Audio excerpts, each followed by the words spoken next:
Hola, ¿qué tal? Este es el último de los videos, el correspondiente a la segunda mitad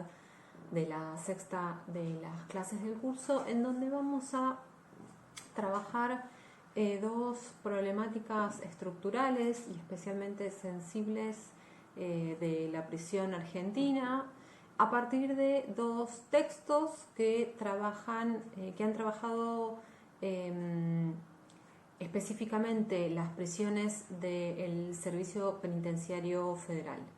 En primer lugar, entonces, vamos a trabajar sobre la producción de violencia y la tortura al interior de las prisiones federales, y posteriormente vamos a trabajar sobre los distintos usos y las distintas formas de aplicación del confinamiento solitario en las prisiones de la misma jurisdicción. Son dos textos distintos. El primero es un texto de reposición y análisis teórico, y el segundo, el vinculado a, o el que desarrolla las distintas formas de aislamiento, es un texto con una metodología de recolección de información empírica, y en este sentido inspirada o deudora de los trabajos de la sociología del encarcelamiento de Gresham Sykes y Goffman. Eso seguramente lo vayamos a retomar en la segunda, cuando hablemos de este texto. El primero de los textos es un capítulo, al interior del libro La tortura, del año 2013. El artículo en particular que nosotros y nosotras tenemos para discutir se titula Violencia que crea, violencia que conserva, y fue escrito por Ramiro Wall, también docente, al igual que Máximo Soso, de esta especialización.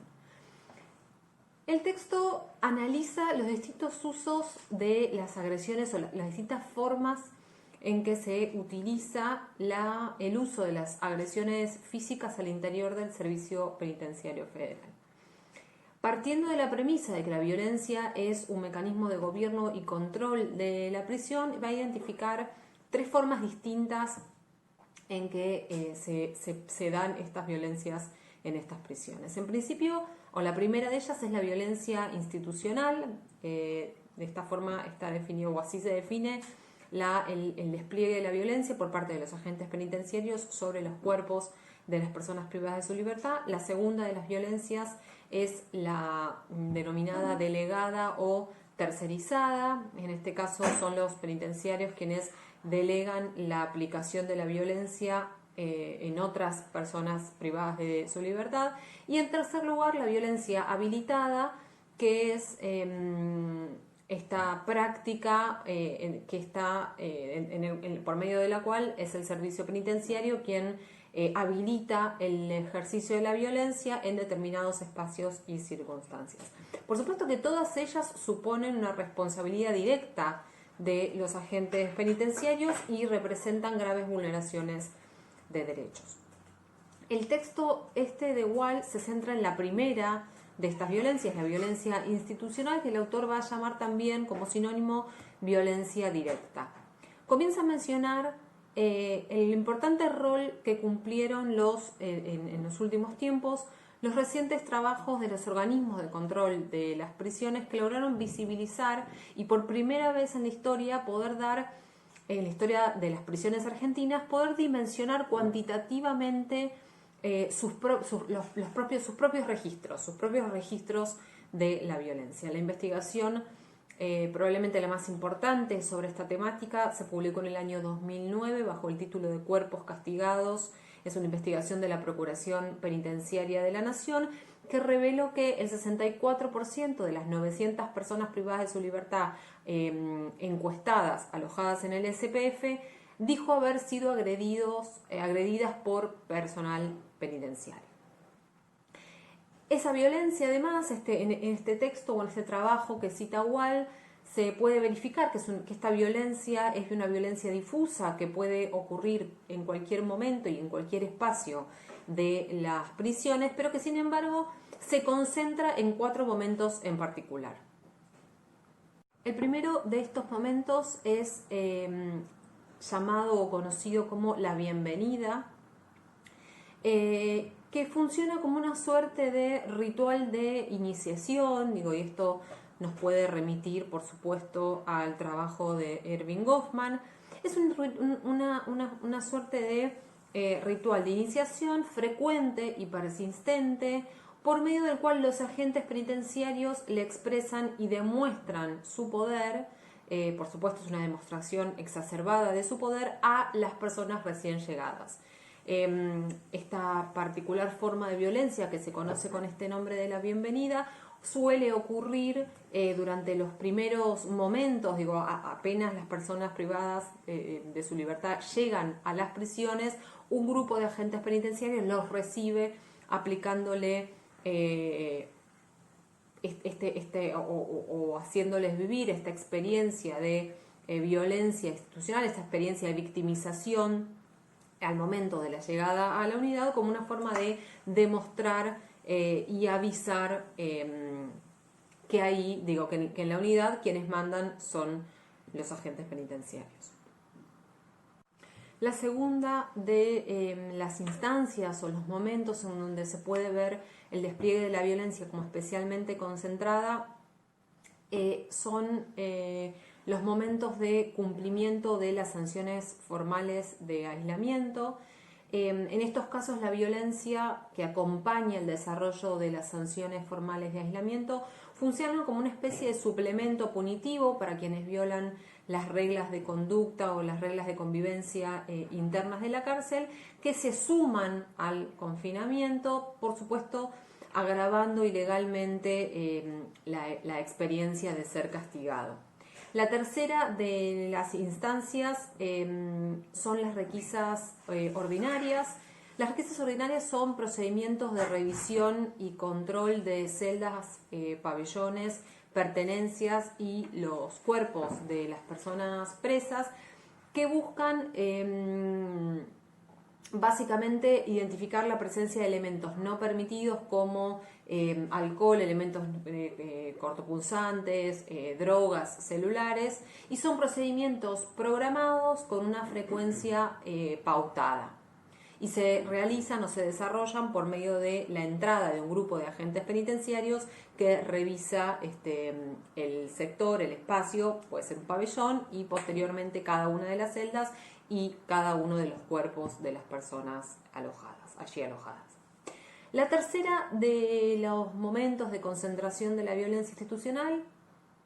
la cuarta, son las requisas extraordinarias, que a diferencia de las requisas ordinarias que señalábamos en el punto anterior, ocurren de forma no programada, son procedimientos espontáneos e implica o se desarrolla a partir de la irrupción de un grupo de agentes penitenciarios al interior de un espacio, por ejemplo un pabellón. Con frecuencia está orientada o tiene por objetivo reprimir los reclamos individuales o colectivos que puedan presentar las personas privadas de su libertad, o también funcionan como una modalidad de reprimir o hacer cesar las peleas entre las personas presas. Se diferencian de las requisas ordinarias no solamente por este rasgo espontáneo, sino porque con frecuencia involucran un mayor nivel de violencia, y esta exacerbación tiene que ver con una reacción penitenciaria a lo que consideran es un intento de subversión del orden de la prisión. Como mencionamos previamente, la tortura es una herramienta, la tortura y las agresiones físicas o la violencia institucional carcelaria es una herramienta que se utiliza para gestionar y gobernar las prisiones. Sin embargo, los distintos tipos o las distintas espacios o momentos en donde la violencia se produce parecieran tener también distintas funciones. Algunas de ellas, nos va a decir el autor en el texto, fundan el orden, otras están orientadas a conservarlo, y un tercer grupo funciona como una violencia que reinstala el orden subvertido. En este sentido, y tomando estas categorías o estos momentos prioritarios en donde la violencia se focaliza o se concentra, podemos observar que la bienvenida claramente responde a la función de fundar el orden. Piensen que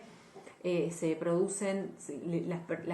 personas que ingresan a las prisiones son victimizadas por los agentes penitenciarios en una suerte de demostración o de experiencia de despliegue del orden de la prisión y del poder de los custodios al interior de la prisión. En segundo lugar, las requisas ordinarias parecieran tener la función de conservar el orden, teniendo en cuenta que su despliegue rutinario funciona como una suerte de recordatorio del orden para las personas privadas de su libertad, pero además buscan evitar algunos actos que podrían ser considerados como rupturistas del orden. De ahí la búsqueda de elementos no permitidos. Y en tercer lugar, tanto las sanciones, la violencia ocurrida en el marco de las sanciones de aislamiento y de las requisas extraordinarias tienen poseen el común denominador de estar orientadas a reinstalar un orden que se considera por parte de la administración penitenciaria como un orden perdido. En este sentido, cuando piensan en la violencia que ocurre en el marco de las sanciones de aislamiento, sanciones que son una respuesta administrativa a la infracción o a la violación de las normas internas de la prisión, y en el caso de las requisas extraordinarias suelen intervenir o suelen producirse en el marco de pequeños episodios, con frecuencia colectivos, de subversión del orden. En este sentido, se inscribe en la presentación de reclamos individuales, pero también colectivos, de los presos para con los penitenciarios por parte de las personas privadas de su libertad para con los penitenciarios, y también las peleas que se pueden producir entre las distintas personas detenidas. Por último, y considerando la sensibilidad del fenómeno que aborda este trabajo, igual nos va a introducir en las distintas o nos va a hacer la interesante pregunta de cómo puede ser que, habiendo superado hace más de 40 años la etapa más oscura de la historia argentina y la dictadura militar, la tortura sea un elemento que continúe vigente de forma persistente, sistemática y estructural al interior de las prisiones argentinas. Y lo que nos va a decir, o la respuesta tentativa que nos va a proponer, va a ser que lo que garantiza la persistencia de esta práctica fundamentalmente es la impunidad de las personas agresoras, la impunidad de los agresores. Y esa impunidad está a su vez garantizada por distintas prácticas. En primer lugar, va a señalar de forma muy elocuente la importante vacancia de producciones, investigaciones y programas de formación académicos que aborden como blanco específico la violencia institucional. En segundo lugar, va a apuntar contra la estructura militarizada, jerárquica y corporativa de las administraciones penitenciarias que garantizan la cobertura y el encubrimiento entre los distintos agentes penitenciarios. Y en tercer lugar, también de forma muy incisiva, va a señalar o va a acusar al débil compromiso de las investigaciones sobre estos hechos que realiza la justicia penal. En este sentido, va a apuntar muy fuerte contra el escaso involucramiento de la justicia penal y las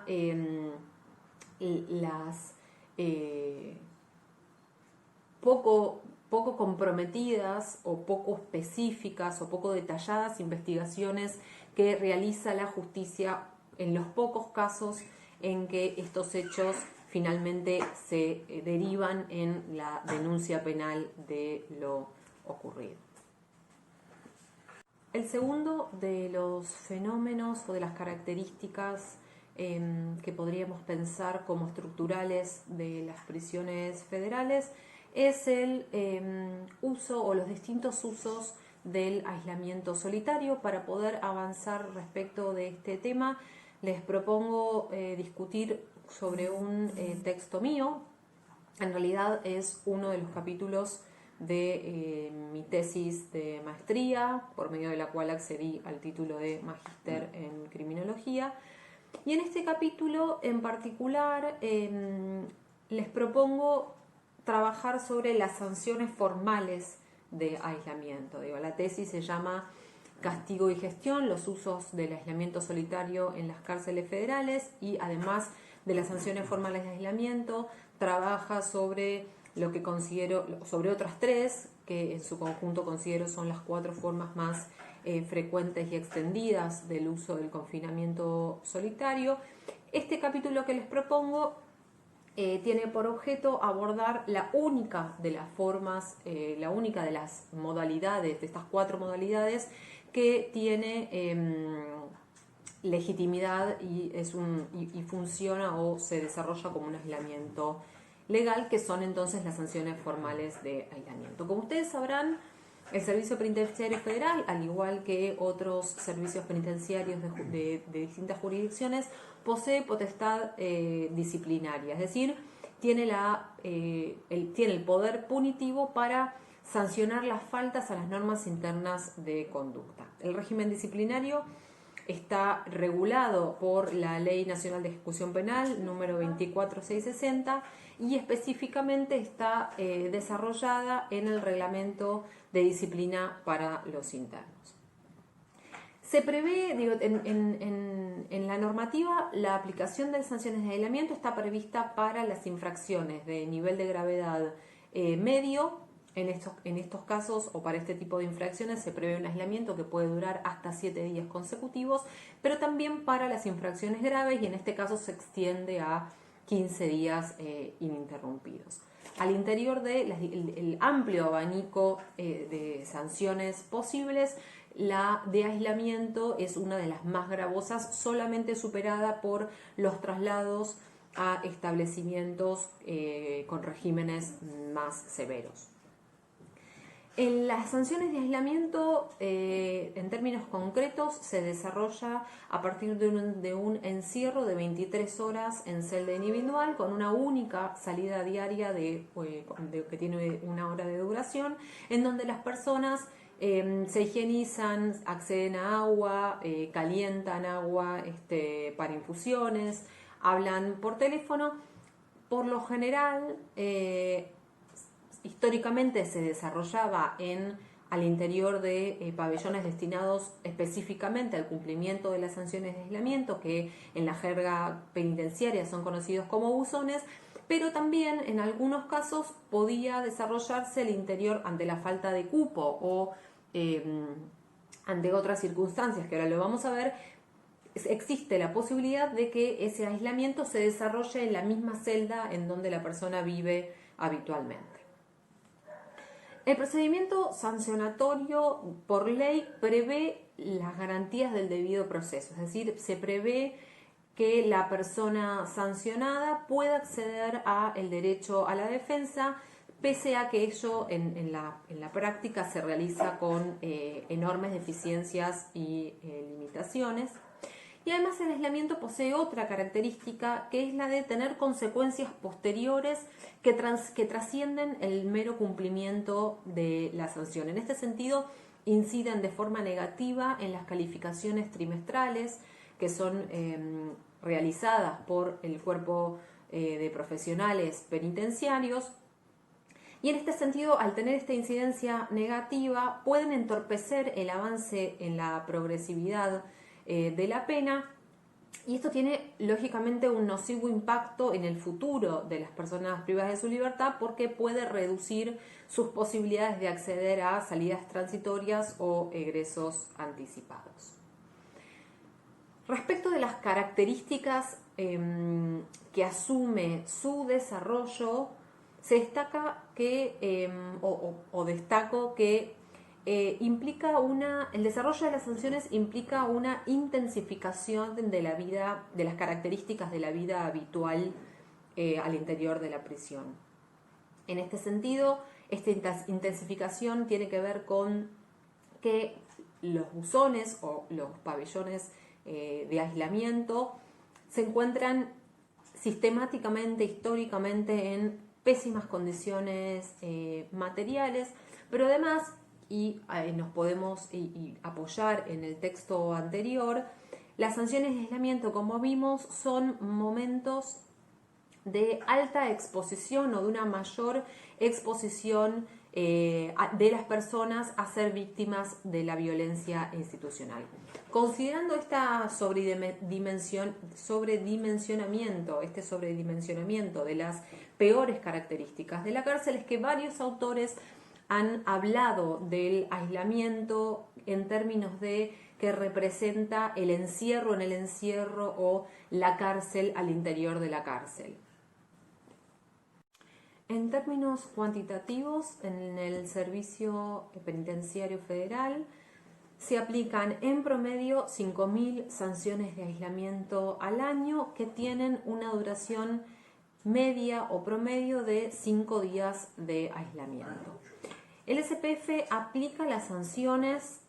ante conflictos entre detenidos, como peleas o discusiones, o ante reclamos, por lo general individuales, que los presos le presentan al Servicio Penitenciario Federal. La característica de estos conflictos que suscitan la aplicación de sanciones de aislamiento es que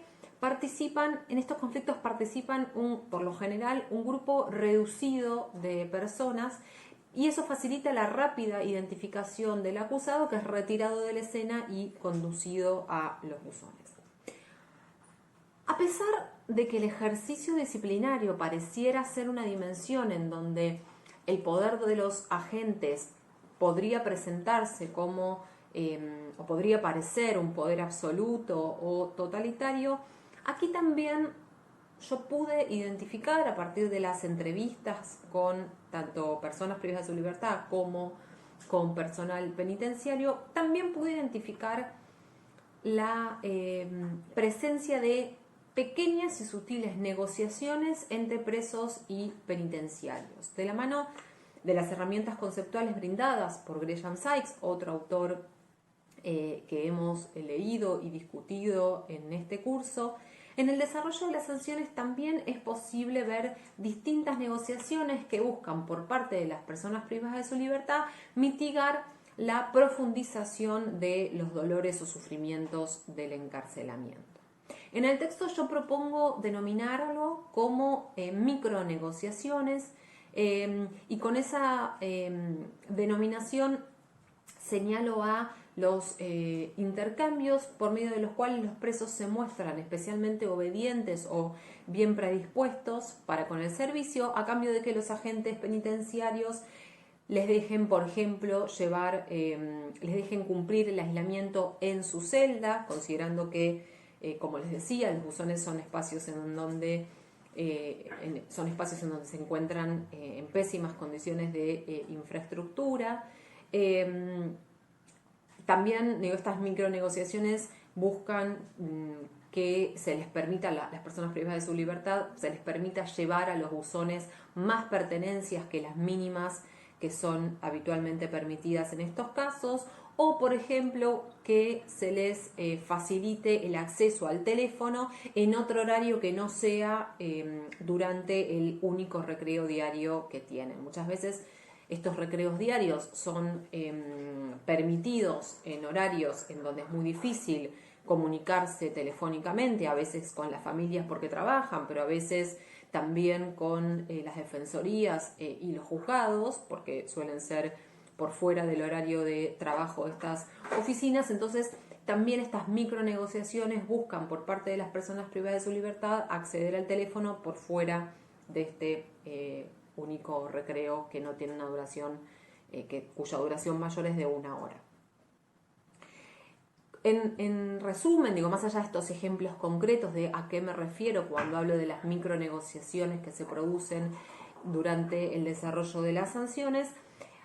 la reflexión es, o con lo que quiero que se queden, es con que son pequeños intercambios que buscan reducir los peores padecimientos que conlleva el desarrollo del aislamiento. Y esto es así porque los sufrimientos del encarcelamiento que Sykes identificó como características básicas de las prisiones se recrudecen durante el aislamiento. Solo por citar alguno de ellos, la privación de libertad, la privación de bienes y servicios, la privación de autonomía y también la privación de seguridad, considerando a cómo se incrementan las posibilidades de las personas en estas situaciones de ser víctimas de la violencia institucional, se amplifican considerablemente durante el aislamiento. Pero además, en el aislamiento también se puede observar otra herramienta conceptual también trabajada en este curso, y lo que yo propongo en este texto es que en el aislamiento se puede ver una suerte de versión adaptada de la ley de menor elegibilidad que discutimos cuando leímos el texto de Ruche y Kirchheimer, por medio de la cual los presos aislados siempre viven en condiciones peores que el resto de la población alojada en la unidad. La aplicación de sanciones de aislamiento es una herramienta, como les decía al inicio,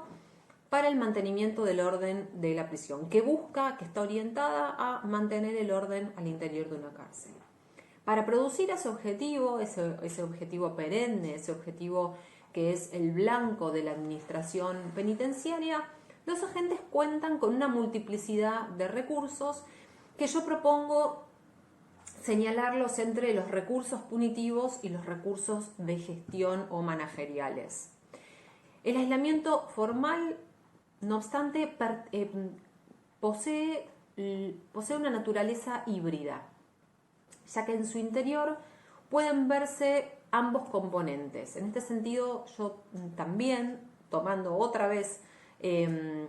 otro de las nociones conceptuales discutidas en el curso, propongo que el aislamiento presenta una economía mixta, en lo que yo llamo entonces la economía mixta del aislamiento. En este sentido, indudablemente, el aislamiento es un recurso punitivo, basándonos en que es una respuesta institucional, disciplinaria, ante la infracción de las normas de la prisión, de las normas internas de la prisión, pero también y en simultáneo opera como una herramienta para la gestión. Ejemplo de eso es que es muy común que entre presos y penitenciarios acuerden, pacten la aplicación de sanciones en contextos, por ejemplo, de falta de cupo de alojamiento o problemas de convivencia en determinados pabellones. En este sentido, con independencia de que se produzca de que una persona infrinja las reglas internas de la cárcel, con independencia de ello, cuando una persona privada de su libertad no puede, por falta de cupo, por ejemplo, en un pabellón, porque está colmado, su capacidad de alojamiento se encuentra llena, o porque no quiere ingresar a ese pabellón, porque sabe que en su interior se suscitan numerosos conflictos o problemas de convivencia entre las personas desalojadas, o porque ahí dentro vive una persona con la que en el pasado ya tuvo discusiones o enfrentamientos, es común que las personas privadas de su libertad acepten ir a los buzones sancionadas a aguardar ahí alojadas, obviamente en las celdas de los buzones, con régimen de aislamiento mediante, a aguardar hasta que se solucione este problema en el pabellón, que es el pabellón de población común que le fue asignado y por estos motivos que les comentaba no puede o no quiere ingresar. Hasta tanto no se encuentra una solución para ese problema, que es un problema del orden del alojamiento y de la falta de cupo de alojamiento, aguardan sancionados y aislados en los buzones. Me parece o mi propuesta, digo, a modo de cierre, mi propuesta de trabajar este texto propio no solamente tenía que ver con poder hablar de esta característica tan importante de la privación, de la experiencia de la privación de la libertad, que es el aislamiento, sino que me parece un buen ejercicio para mostrarles de qué forma, a partir de un trabajo empírico, con un trabajo de campo de más de 6 meses de ingreso permanente a la prisión, con etnografías y entrevistas semiestructuradas a presos y penitenciarios, de qué forma se pueden aplicar todas las herramientas conceptuales que estuvimos trabajando provenientes de la sociología del encarcelamiento. Espero entonces que les haya resultado interesante y los saludo, los y las saludo, ha sido un placer para mí acompañarlos a lo largo del curso, y en la próxima de las intervenciones les voy a estar dejando las consignas para el parcial domiciliario. Gracias.